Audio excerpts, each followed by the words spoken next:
एक आदमी शराब पिए आकाश की तरफ देखता हुआ चला जा रहा था।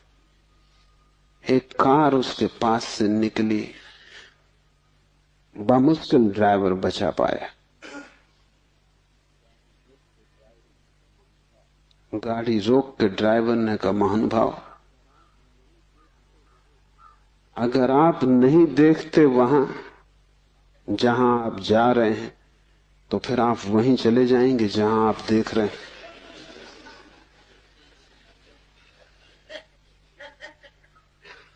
और हमें कुछ पता भी नहीं कि हम कहां जा रहे हैं, क्यों जा रहे हैं, कहां देख रहे हैं, क्यों देख रहे हैं। चले जा रहे हैं क्योंकि एक बेचैनी है भीतर जो बैठने भी नहीं देती, एक शक्ति है भीतर जो चलाए चली जाती है। फिर हम जो भी करते वो सबके उल्टे परिणाम आते हैं। लोग मेरे पास आते हैं, वो कहते हैं हमने बदी तो कभी की नहीं, नेकी की और फल बदी मिल रहा है। ऐसा हो नहीं सकता कि तुम नेकी करो फल में बदी मिले। ऐसा हो नहीं सकता कि तुम आम के बीज बो और नीम के फल लगे। ऐसा हो नहीं सकता।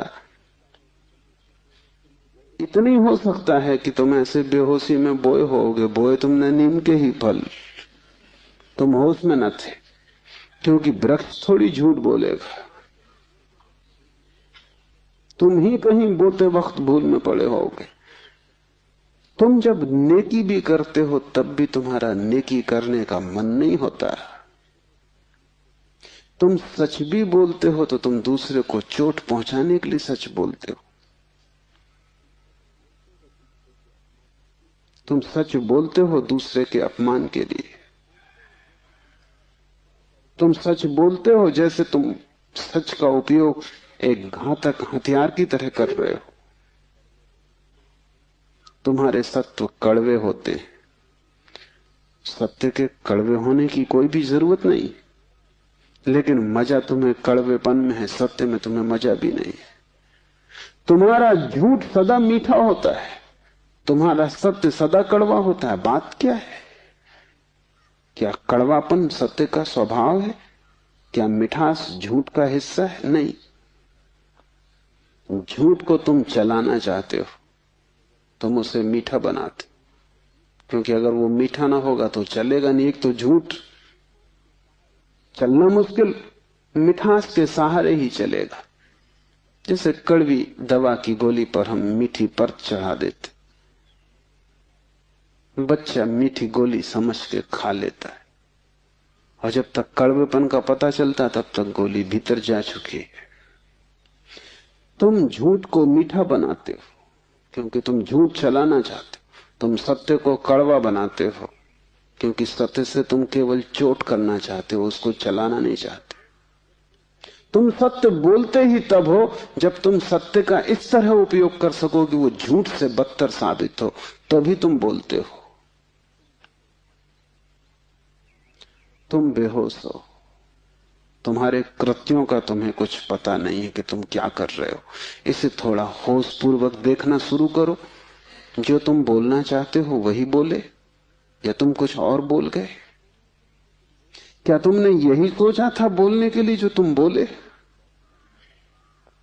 मार्क ट्वेन लौटता था एक रात, उसकी पत्नी ने पूछा, घर आया, पत्नी ने पूछा कैसा रहा व्याख्यान? वो व्याख्यान देने गया था। उसने कहा कौन सा व्याख्यान? जो मैंने तैयार किया था वो, या जो मैंने वहां दिया वो, या जो मैं चाहता था कि देता वो? कौन सा व्याख्यान?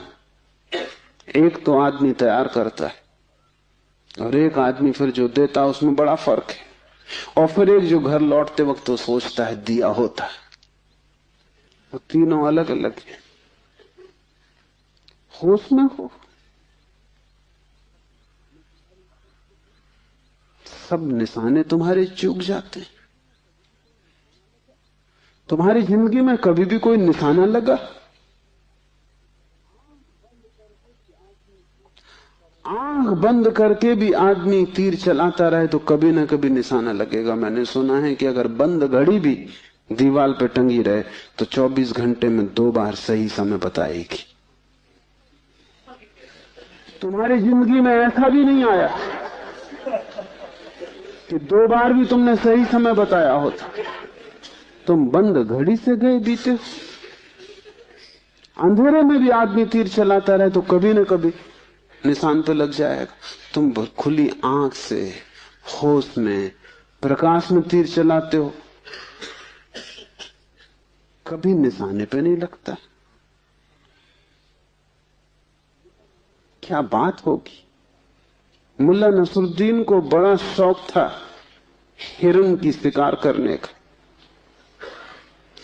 तीसरी बार जब वो शिकार करने जंगल पहुंचा और जंगल के विश्राम गृह में उसने अपना सामान रखा और तैयारी की, और जब सूटकेस खोला तो उसमें एक बड़ी फोटो रखी थी और पत्नी ने उस फोटो के नीचे लिखा था, मुल्ला हिरन इस तरह का होता है। उन्हें शिकार का शौक था लेकिन हिरन का पता नहीं था। तुम कुछ भी मार मूर के घर आ जाओगे, हिरन ठीक से फोटो देख लेना। तुम सब जगह चूक गए हो, वही तुम्हारे जीवन का दुख है। और चूकने का कुल कारण है कि तुम होश में नहीं हो। इसलिए जो भी करो होश पूर्वक करो। उठो तो भी होश पूर्वक, चलो तो भी होश पूर्वक। महावीर ने कहा है विवेक से चलो, विवेक से बैठो, विवेक से भोजन करो, विवेक से बोलो, विवेक से सो तक। महावीर से कोई पूछता है कि साधु कौन, तो महावीर ने कहा जो अमूर्छित है। और असाधु कौन, तो महावीर ने कहा जो मूर्छित है, जो सोया सोया जी रहा है वो असाधु, जो जागा जागा जी रहा है वो साधु। यही शिव कह रहे हैं, चैतन्य आत्मा। चैतन्य को बढ़ाओ, धीरे धीरे आत्मा की झलक तुम्हारे जीवन में आनी निश्चित है। दूसरा सूत्र है ज्ञानम बंधा। ज्ञान बंध है। बड़ी हैरानी का सूत्र है। ज्ञान के बहुत अर्थ हैं। एक तो जब तक तुम इस ज्ञान से भरे हो कि मैं हूं, तब तक तुम अज्ञान में रहोगे। क्योंकि मैं अज्ञान है, अहंकार अज्ञान है। जिस दिन तुम आत्मा से भरोगे उस दिन हूंपन तो रहेगा, मैंपन नहीं रहेगा। मैं हूं इसमें से मैं तो कट जाएगा, सिर्फ हूं रहेगा। इसे थोड़ा प्रयोग करके देखो। कभी किसी वृक्ष के नीचे शांत बैठकर खोजो कि तुम्हारे भीतर मैं कहां है। तुम कहीं भी ना पाओगे। हूं तो तुम सब जगह पाओगे, मैं तुम कहीं भी ना पाओगे।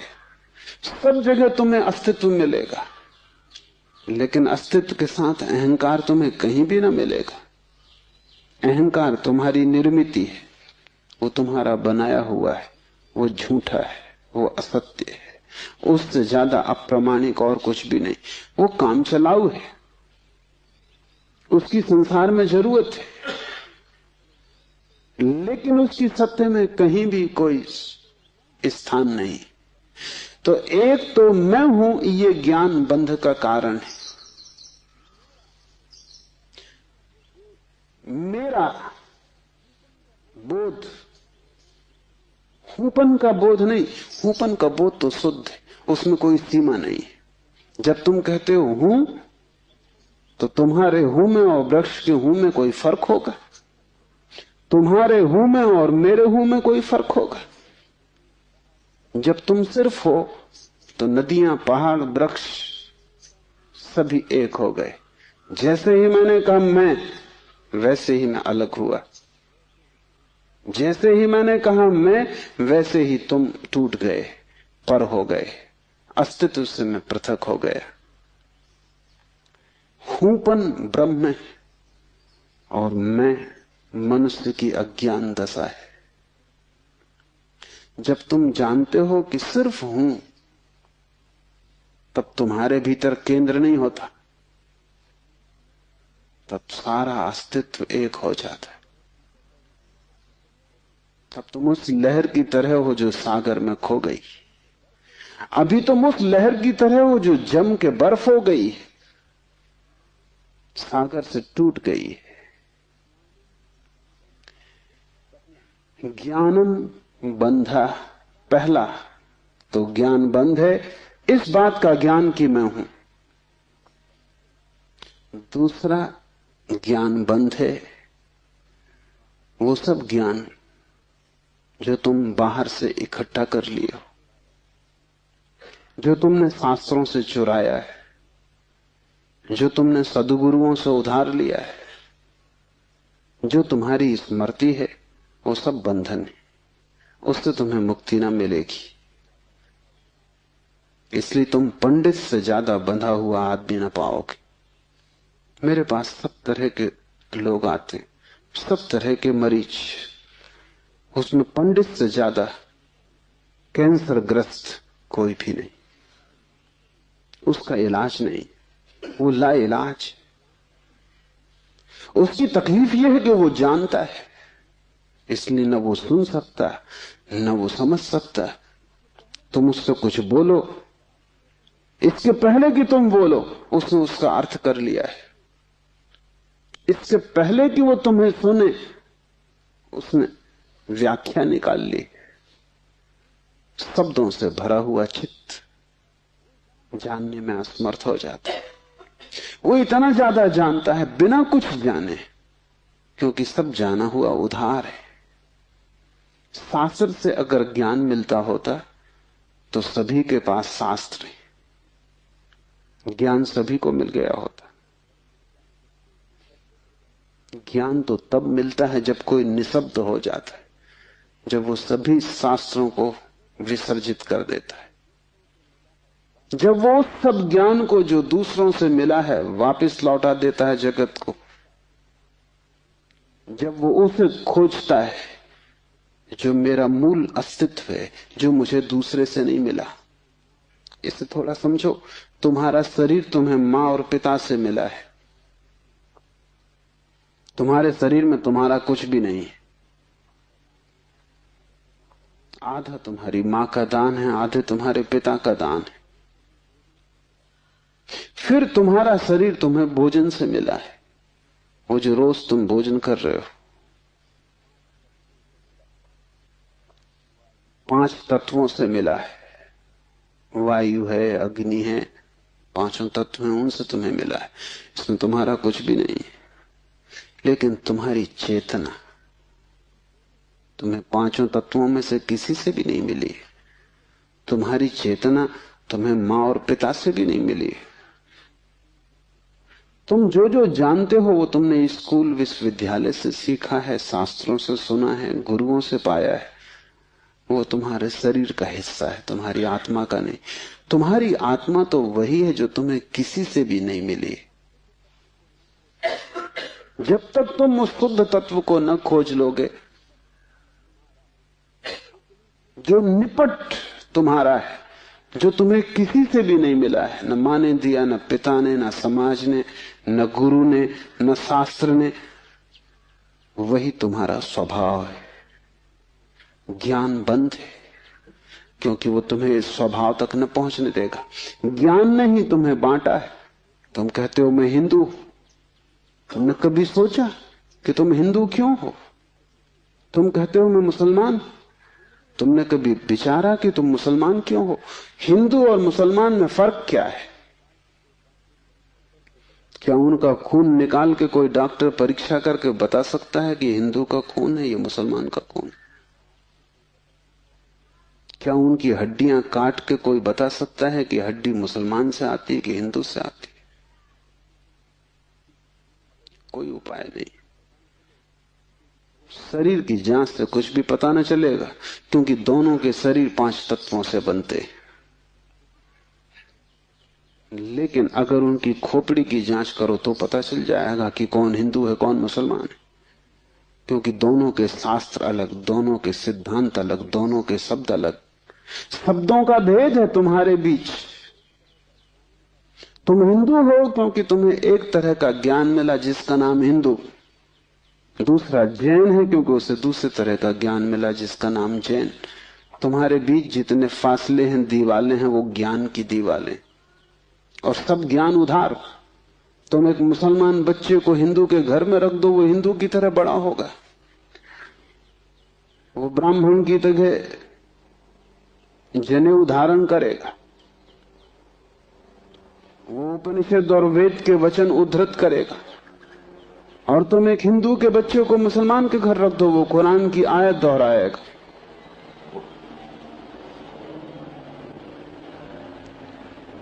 ज्ञान तुम्हें बांटता है, क्योंकि ज्ञान तुम्हारे चारों तरफ एक दीवाल खींच देता है, और ज्ञान तुम्हें लड़ाता है, और ज्ञान तुम्हारे जीवन में वैमनस्य और शत्रुता पैदा करता है। थोड़ी देर को सोचो, अगर तुम्हें कुछ भी ना सिखाया जाए कि तुम हिंदू हो या मुसलमान या जैन या पारसी, तो तुम क्या करोगे? तुम बड़े होगे एक मनुष्य की भांति, तुम्हारे बीच कोई दीवाल ना होगी। दुनिया में कोई 300 धर्म है, 300 कारागृह है, और हर आदमी पैदा होते से एक कारागृह या दूसरे कारागृह में डाल दिया जाता है। और पंडित पुरोहित बड़ी चेष्टा करते हैं कि बच्चे पे जल्दी से जल्दी कब्जा हो जाए, उसको वो धर्म शिक्षा कहते हैं।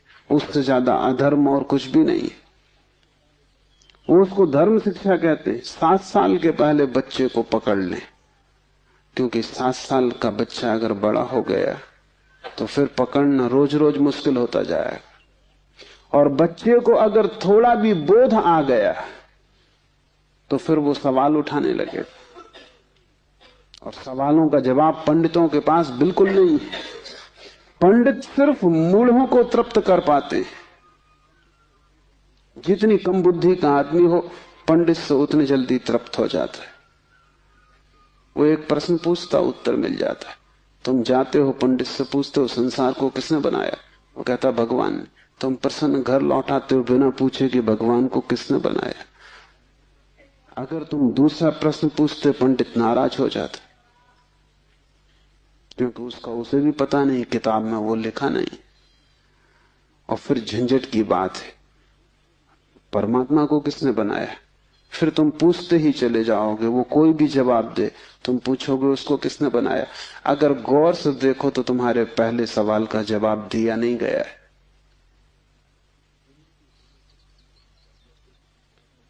पंडित ने तुम्हें सिर्फ संतुष्ट कर दिया क्योंकि तुम बहुत बुद्धिमान नहीं। और बच्चे अबोध, उनका अभी तर्क नहीं जगा, विचार नहीं जगा, अभी वो प्रश्न नहीं पूछ सकते। अभी तुम जो भी कचरा उनके दिमाग में डाल दो, वो उसे स्वीकार कर लेंगे। बच्चे सभी को स्वीकार कर लेते हैं क्योंकि वो सोचते हैं जो भी दिया जा रहा है वो सभी ठीक है। बच्चा ज्यादा सवाल नहीं उठा सकता, सवाल उठाने के लिए थोड़ी प्रौढ़ता चाहिए। इसलिए सभी धर्म बच्चों की गर्दन पकड़ लेते हैं और फांसी लगा देते। फांसी बड़ी सुंदर है। किसी के गले में बाइबल लटकी है, किसी के गले में समयसार लटका है, किसी के गले में कुरान लटकी है, किसी के गले में गीता लटकी। ये इतने प्रीतिकर बंधन है कि इनको छोड़ने की हिम्मत फिर जुटानी बहुत मुश्किल है।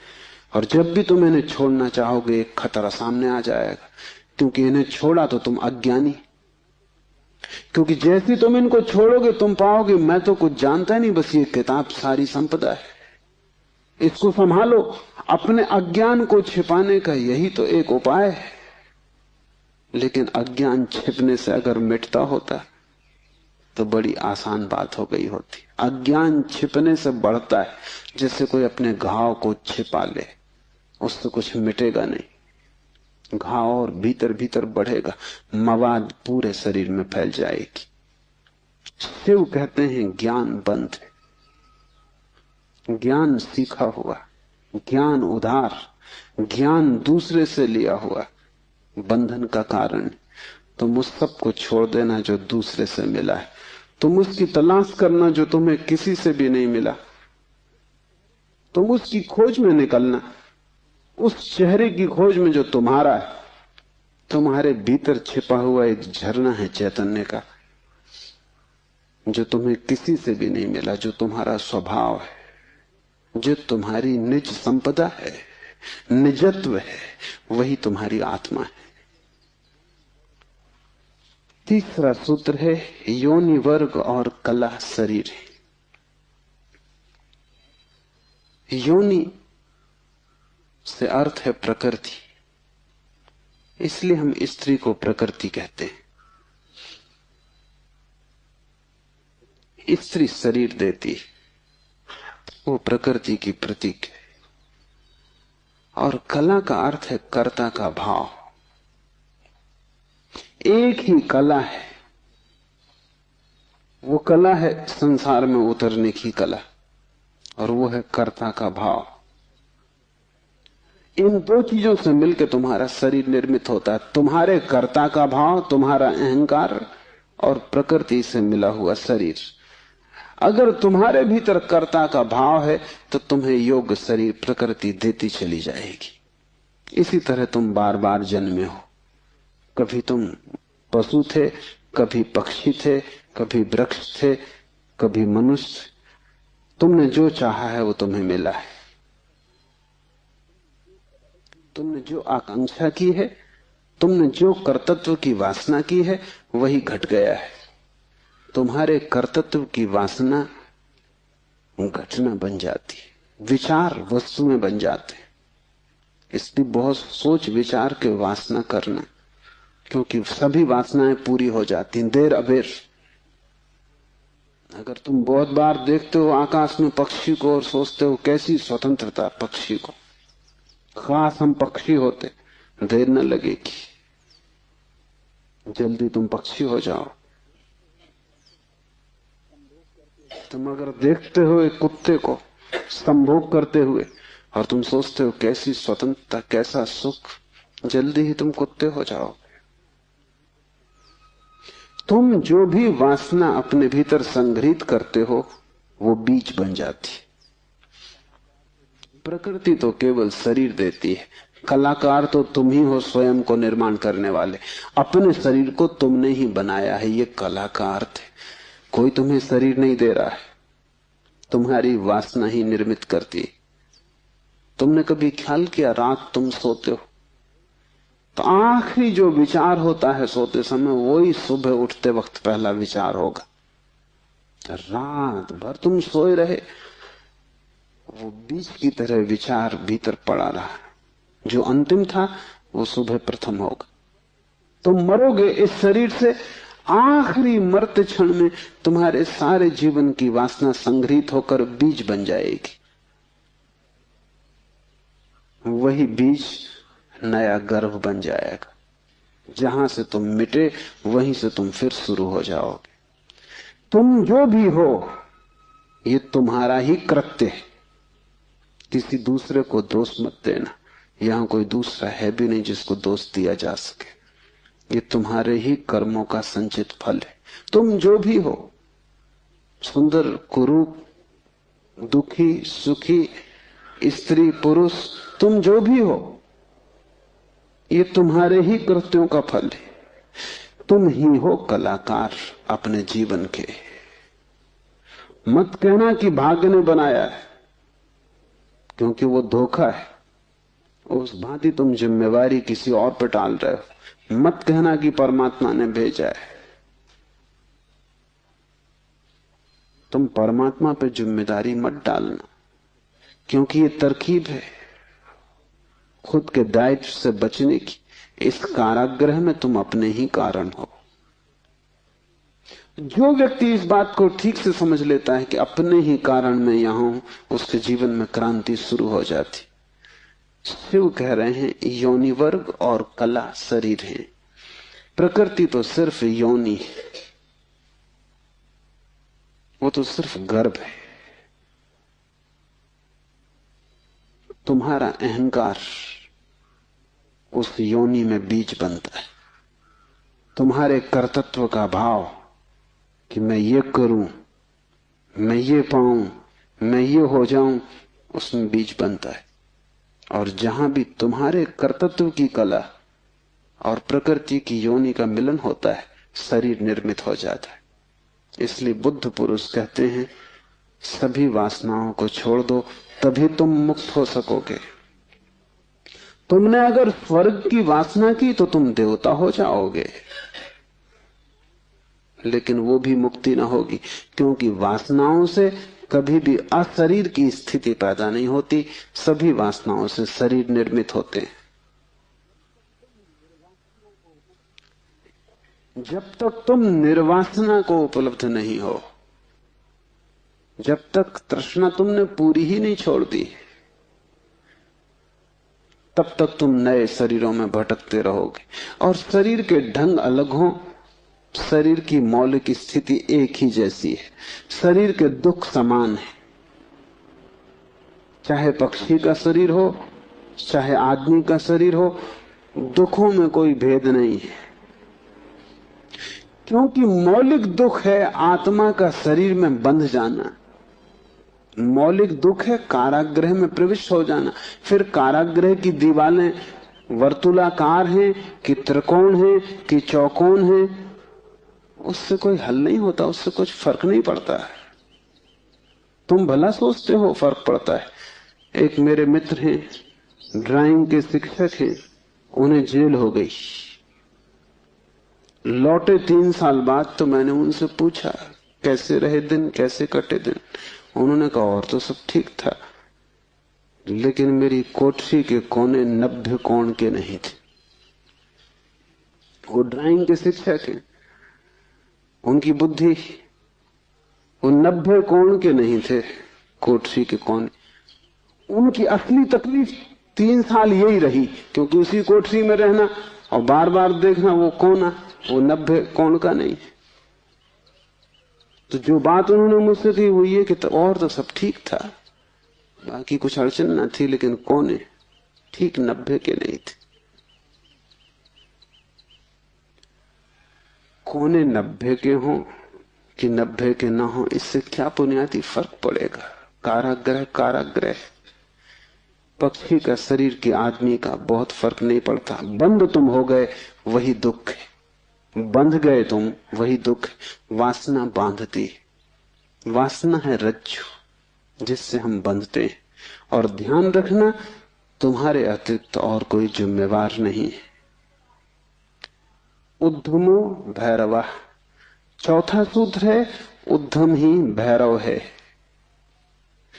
उद्यम उस आध्यात्मिक प्रयास को कहते हैं जिससे तुम इस कारागृह के बाहर होने की चेष्टा करते हो।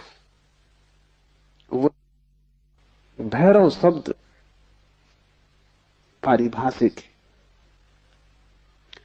भा का अर्थ है भरण, रा का अर्थ है रवण, वा का अर्थ है वमन। भरण का अर्थ है धारण, रवण का अर्थ है संहार और वमन का अर्थ है फैलाना। भैरव का अर्थ है ब्रह्म, जो धारण किए है, जो संभाले है, जिसमें हम पैदा होंगे और जिसमें हम मिटेंगे, जो विस्तार है और जो ही संकोच बनेगा, जो सृष्टि का उद्भव है और जिसमें प्रलय होगा। मूल अस्तित्व का नाम भैरव है। शिव कहते हैं उद्यम ही भैरव है। और जिस दिन भी तुमने आध्यात्मिक जीवन की चेष्टा शुरू की, तुम भैरव होने लगे, तुम परमात्मा के साथ एक होने लगे।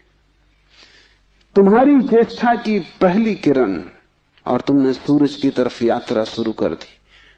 पहला ख्याल तुम्हारे भीतर मुक्त होने का, और ज्यादा दूर नहीं है मंजिल, क्योंकि पहला कदम करीब करीब आधी यात्रा है। उद्यम भैरव है। पाओगे, देर लगेगी, मंजिल पहुंचने में समय लगेगा, लेकिन तुमने चेष्टा शुरू की और तुम्हारे भीतर बीज आरोपित हो गया कि मैं उठूं इस कारागृह के बाहर, मैं जाऊं शरीर से मुक्त हूं, मैं हटूं वासना से, मैं अब और बीज न बोऊं इस संसार को बढ़ाने के, मैं और जन्मों की आकांक्षा न करूं।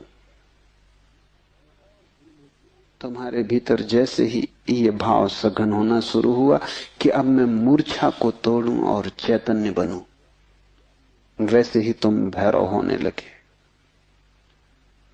वैसे ही तुम ब्रह्म के साथ एक होने लगे। क्योंकि वस्तुतः तो तुम एक हो ही, सिर्फ तुम्हें स्मरण आ जाए। मूलतः तो तुम एक हो ही, तुम उसी सागर के झरने हो, तुम उसी सूरज की किरण हो, तुम उसी महाकाश के एक छोटे से खंड हो। पर तुम्हें स्मरण आना शुरू हो जाए और दीवालें विसर्जित होने लगे तो तुम उस महाकाश के साथ एक हो जाओगे। उद्यम भैरव है, बड़ी सघन चेष्टा करनी जरूरी है, क्योंकि नींद गहरी है। तोड़ोगे सतत तो ही टूट पाएगी, आलस्य करोगे संभव नहीं होगा। आज तोड़ोगे कल फिर बना लोगे तो फिर भटकते रहोगे। एक हाथ से तोड़ोगे दूसरे से बनाते जाओगे तो श्रम व्यर्थ होगा। उद्यम का अर्थ है तुम्हारी पूरी चेष्टा संलग्न हो जाए। लोग मेरे पास आते हैं, वो कहते हैं हम करते हैं लेकिन कुछ हो नहीं रहा, और मैं उनकी शक्ल देखता हूं, वो करते हैं ही नहीं, या ऐसा मरे मरे करते हैं जैसे मक्खियां उड़ा रहे हैं। उनके करने में कोई प्राण नहीं है, इसलिए नहीं होता। लेकिन वो आते ऐसे हैं जैसे कि वो परमात्मा पर कोई बड़ी कृपा कर रहे हैं कि करते हैं और नहीं हो रहा, तो शिकायत लेके आए कि कहीं कुछ गड़बड़ हो रही, कहीं कोई अन्याय हो रहा है, कि दूसरों को हो रहा है हमें नहीं हो रहा। इस जगत में अन्याय होता ही नहीं। इस जगत में जो भी होता है न्याय है, क्योंकि यहां कोई आदमी नहीं बैठा है न्याय अन्याय करने को। जगत में तो नियम है, उन्हीं नियमों का नाम धर्म है।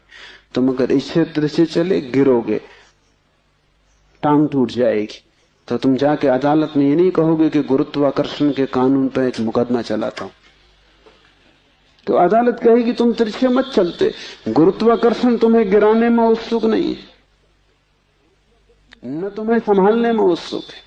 तुम जब सीधे सीधे चलते हो वही तुम्हें संभालता है, जब तुम तिरछे चलते हो वही तुम्हें गिराता है। न गिराने की उसकी कोई आकांक्षा है, न संभालने की। तटस्थ है जगत का नियम, उस तटस्थ नियम का नाम धर्म है। उसको हिंदुओं ने रित कहा है। वो परम नियम है, वो तुम्हारी तरफ पक्षपात नहीं करता कि किसी को गिरा दे किसी को उठा दे। तुम जैसे ही ठीक चलने लगते हो वो तुम्हें संभालता है, तुम गिरना चाहते हो वो तुम्हें गिराता है। वो हर हालत में उपलब्ध है। तुम जैसा भी उसका उपयोग करना चाहते हो वो तुम्हें खुला है, उसके द्वार बंद नहीं है। तुम सिर ठोकना चाहते हो दरवाजे से, सिर ठोक लो। तुम दरवाजा खोल के भीतर जाना चाहते हो, भीतर चले जाओ, वो तटस्थ है। उद्यम भैरव है, महान श्रम चाहिए। उद्यम का अर्थ है प्रगाढ़ श्रम, तुम्हारी समग्रता लग जाए श्रम में, उसका नाम उद्यम है। और तब देर न लगी कि तुम्हारे भैरव हो जाने में। शक्ति चक्र के संधान से विश्व का संहार हो जाता है, 5वां सूत्र है। और अगर तुमने ठीक उद्यम किया, अगर तुमने अपनी संपूर्ण ऊर्जा को संलग्न कर दिया चेष्टा में, सत्य की खोज, परमात्मा की खोज या आत्मा की खोज में, तो तुम्हारे भीतर जो सत्य का चक्र है वो पूर्ण हो जाता है। अभी तुम्हारे भीतर सत्य का चक्र पूर्ण नहीं है, कटा बटा है। वैज्ञानिक कहते हैं कि बुद्धिमान से बुद्धिमान आदमी भी अपनी 15% से ज्यादा प्रतिभा का उपयोग नहीं करता। 85% प्रतिभा ऐसे ही सड़ जाती। ये तो बुद्धिमान आदमी की बात है।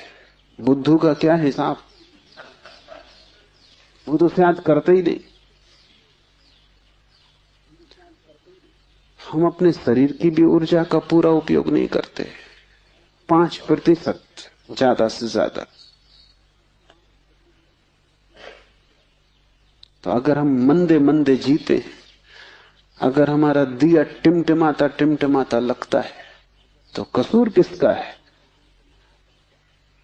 तुम जीते ही नहीं पूरी तरह, जैसे तुम जीने से भी भयभीत हो कि लपट कहीं जोर से ना आ जाए। तुम डरे डरे हो, तुम कपते कपते जीते हो। तो फिर शक्ति का जो चक्र है तुम्हारे भीतर, वो पूरा नहीं हो पाता। तो तुम्हारी गाड़ी ऐसे चलती जैसे कभी कार को तुमने देखा हो, पेट्रोल कभी आता कभी नहीं आता, कभी कचरा आता, तो कार ऐसे चलती जैसे हिचकी खा रही हो। बस ऐसा तुम्हारा जीवन है, हिचकी खाते तुम चलते हो। जरा जरा सी शक्ति के खंड खंड आते हैं, अखंड शक्ति नहीं हो पाती। जिस चीज में भी तुम अपनी पूरी शक्ति लगा दोगे, वो कोई भी हो चीज, अगर तुम चित्र बनाते हो और चित्रकार हो और तुमने अपनी पूरी शक्ति को चित्र बनाने में लगा दिया, पूरी कि रत्ती भर बाकी ना बची, तो तुम वहीं से मुक्त हो जाओगे, क्योंकि वही उद्यम पूर्ण होते ही भैरव हो जाता है। अगर तुम एक मूर्तिकार हो, तुमने सब कुछ मूर्ति में समाहित कर दिया कि मूर्ति बनाते समय तुम ना बचे, बस मूर्ति ही बची, तो शक्ति का चक्र पूरा हो जाता है। जब तुम पूरी शक्ति को निमज्जित करते हो किसी भी कृत्य में, वही ध्यान हो जाता है। भैरव निकट, मंदिर पास आ गया। 5वां सूत्र है, शक्ति चक्र के संधान से विश्व का संहार हो जाता है। और जब भी तुम्हारी शक्ति का चक्र पूरा होता है, टोटल, समग्र, अंश अंश नहीं, पूर्ण, उसी क्षण तुम्हारे लिए विश्व समाप्त हो गया। तुम्हारे लिए फिर कोई संसार नहीं, तुम परमात्मा हो गए, तुम भैरव हो गए, तुम मुक्त हो।